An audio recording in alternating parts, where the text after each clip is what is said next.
Now we're going to talk about what do we mean by rotational inertia. And so we're comparing rotational inertia to linear inertia. So linear inertia is given by the letter M, and then rotational inertia is given by the letter I. So what does it mean? The more massive an object is, the harder it's going to get it to move. So you have to put a lot of force into it in order to get this object to move if it's very, very big.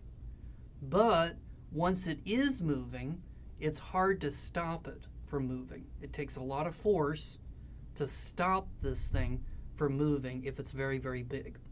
So what does this mean?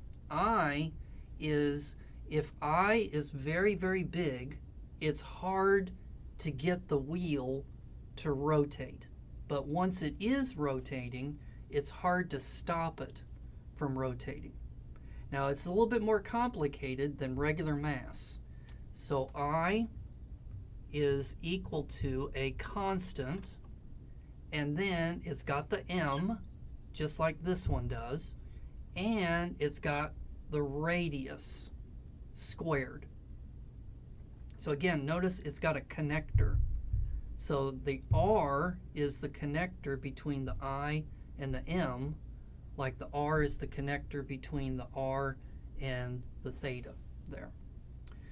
So R is going to be the radius of the thing that is going to be spinning. M is going to be the mass of the object that's spinning. And then C is going to be a constant that is going to depend on the shape of the object that's spinning.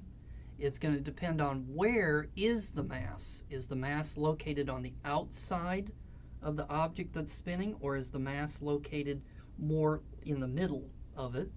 And then it's also going to depend on how you rotate it. So here is some examples. So you've got different size balls.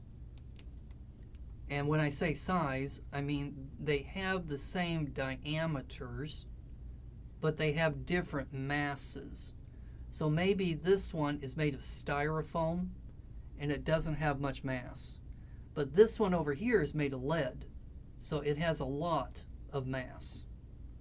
So the larger the M, the larger the I. Okay, the second example is you've got two balls, and one is small and one is large. And they both have the same mass, M, but they have different radiuses. So they have so the one that has the larger R has to have the larger I.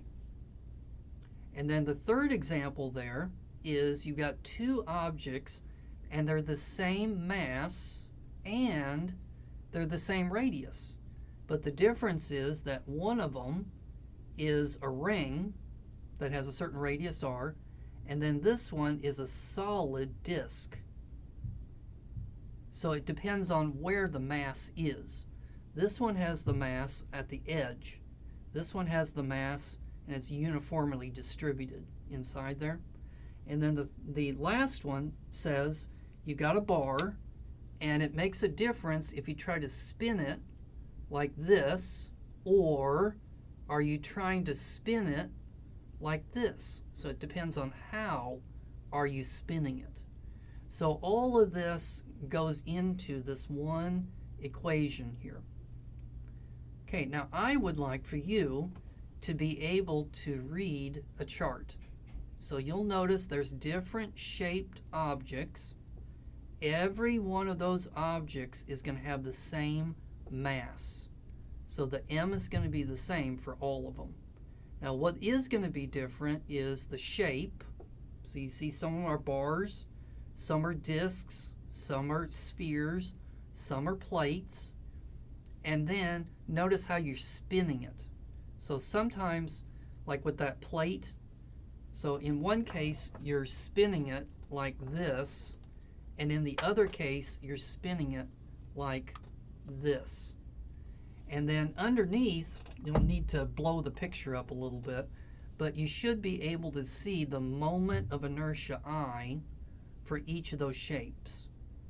And you'll notice that every one of them is an mr squared type term, but there's numbers instead of the letter C. And so those numbers are generated by using calculus, which you don't need to know.